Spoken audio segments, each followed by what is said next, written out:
জিনিস বলার আগে আমি একটি কথা আপনাদের কাছে ক্লিয়ার বলে নিতে চাই। আমরা কোথায় থেকে এসেছি আর আমরা কোথায় যাচ্ছি।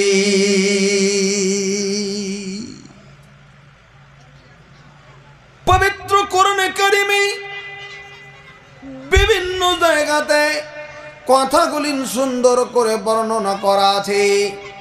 আমরা আজকে পৃথিবীর জমিনে পূর্ণ মানুষ,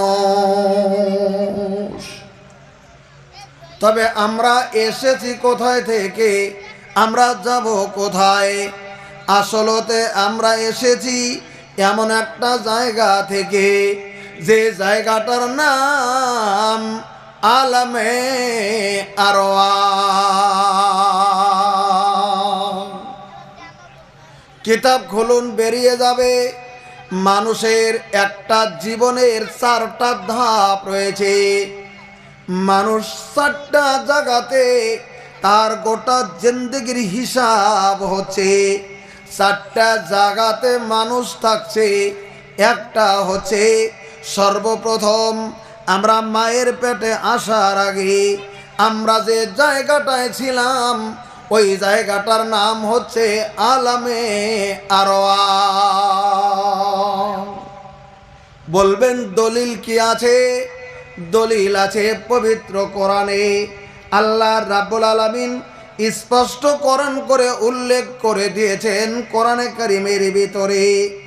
আল্লাহ রাব্বুল আলামিন বলে দিলেন, আমরা জানি আমাদের আদি পিতা একজন ছিলেন, তার নাম হচ্ছে হযরতে আদম আলাইহিস সালাম। একটা কথা খুব ভালো করে জেনে নেবেন, হযরতে আদম আলাইহিস সালামকে আল্লাহ রাব্বুল আলামিন সৃষ্টি করেছিলেন কোথায়? হযরতে আদমকে আল্লাহ সৃষ্টি করেছিলেন জান্নাতের মধ্যে। হযরত আদমকে আল্লাহ পৃথিবীতে সৃষ্টি করেছিলেন না জান্নাতে? কোথায়? একটু জোরে কোন, কোথায়? জান্নাতে, পৃথিবীতে নয়। হযরত আদমকে আল্লাহ রাব্বুল আলামিন সৃষ্টি করেছিলেন জান্নাতে। উনি হচ্ছেন আমাদের আদি পিতা। হযরত আদমকে কেমন করে বানানো হলো? হযরত আদমকে মাটি ছেনে মাটির মূর্তি বানানোর পরে ওই মাটির মূর্তির ভিতরে আল্লাহ রাব্বুল আলামিন হযরত আদমের রূহ ফুঁকে দিয়েছেন। জোরে একবার সুবহানাল্লাহ বলেন। হযরত আদমের রূহ আদমের ওই মূর্তির ভিতরে দেওয়ার পরে হযরত আদম যখন চেতন পেয়ে গেছে, যখন জীবিত হয়ে গেছে, এবার হযরত আদম ওই মুহূর্তে কোথায় থাকছেন? কিতাবের ভিতরে বয়ান এসেছে হযরত আদম থাকছেন তখন জান্নাতের ভিতরে। এবার মুফাসসিরিনে কেরাম দুটি কথা উল্লেখ করেছেন। হযরত আদমকে বানানোর পরে আমি আল্লাহ রাব্বুল আলামিন ওই আদমের পিঠের উপরে আমি হাত বুলিয়েছিলাম। খুব ভালো করে কথাটা বুঝে নেবেন। আদমের পিঠের ভিতরে আল্লাহ রাব্বুল আলামিন নিজ হাত যখন বুলিয়ে দিলেন, ওই পিঠের ভিতরে থেকে কোটি কোটি কোটি কোটি ওই রূহগুলিন সেদিন বের হয়েছিল। যে রুহুর ভিতরে, যে আত্মার ভিতরে আমি আপনি, আমার বাবা, আমার দাদা থেকে শুরু করে নিয়ে হযরত আদমের পরে থেকে হযরত হাওয়া আলাইহিস সালাম থেকে শুরু করে নিয়ে কঠিন কিয়ামতের দিন পর্যন্তর জন্যে যত মানুষ পৃথিবীর জমিনে জন্ম নেবে, ওই দিন আদমের পিঠের মধ্যে থেকে সেদিন বেরিয়েছিল। পবিত্র কোরআন সাক্ষ্য দিচ্ছেন।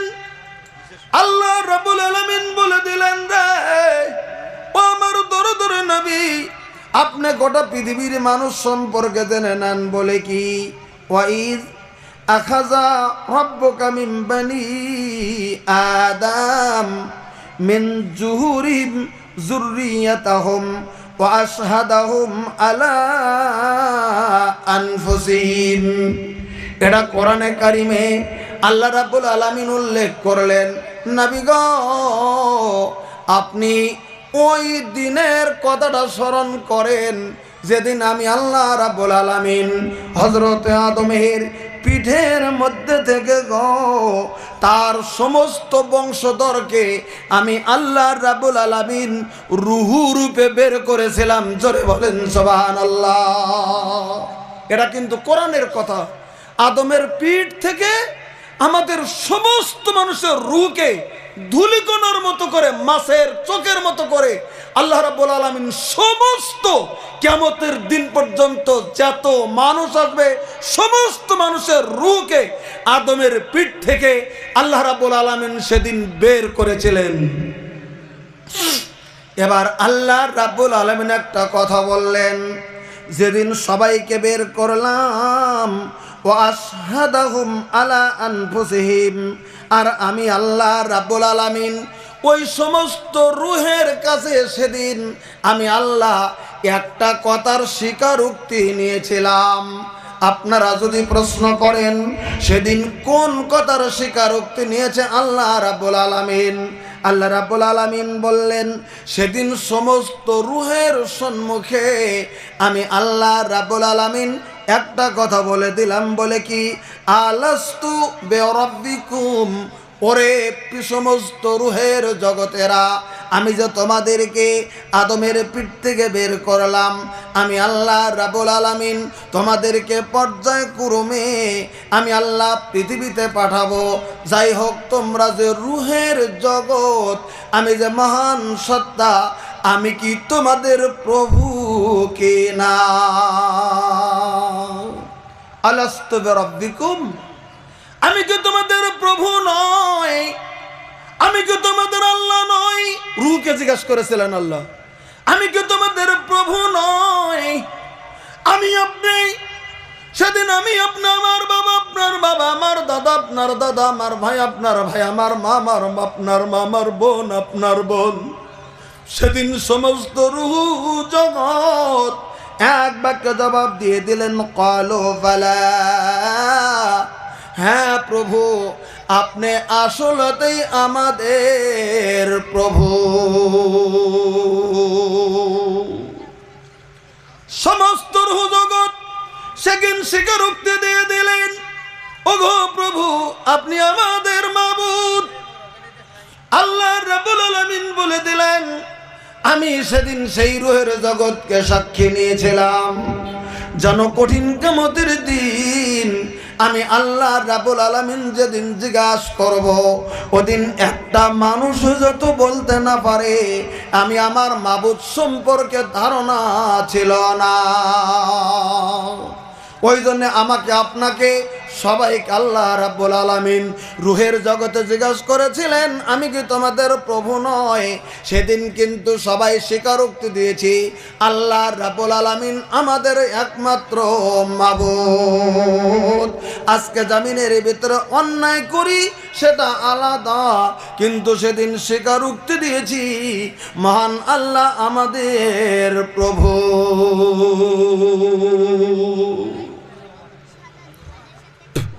আমার ভাইরা, আমি তাই বলছিলাম, বলে কি ওই জগৎটা ছিল আলামে আরওয়াহ, যেটা আমাদের রূহের জগতের ভিতরে ছিলাম।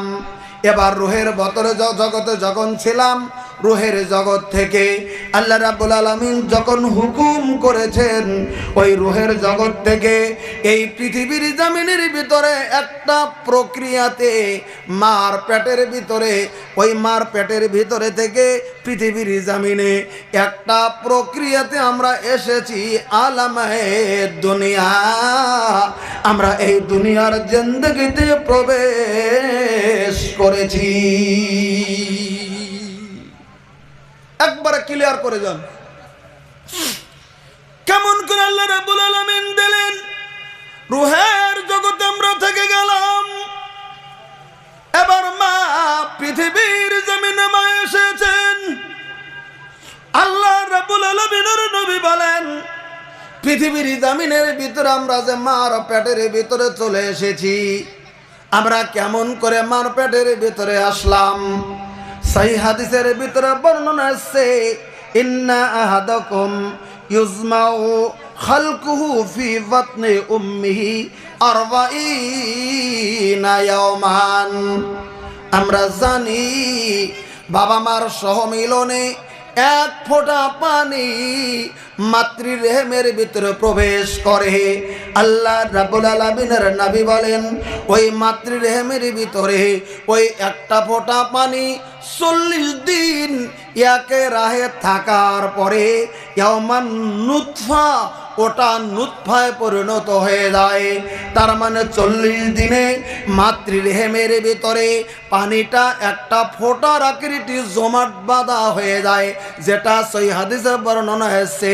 40 দিনের ভিতরে ওই মার রেহেমে আমরা এক ফোঁটা বাবার শরীরের পানি মাতৃরেহেমের ভিতরে একটা জমাট বাঁধা পানির জমা হয়ে যায়। একে আরবিতে বলা হয় নুতফা। মার পেটের ভিতরেই এবার যখন নুতফা হয়ে আছে, মাইগা আল্লাহ রাব্বুল আলামিনের নবী বললেন, সুম্মা ইয়াকুনু আলাকাতান মিসলা যালিক। তারপরে আবার ওই নুতফা পানির একটা জমাট বাঁধা পানির টুকরো থেকে আস্তে আস্তে আস্তে আস্তে আস্তে দিন চলছে। কতদিন? নবী বলেন তারপরের 40 দিন।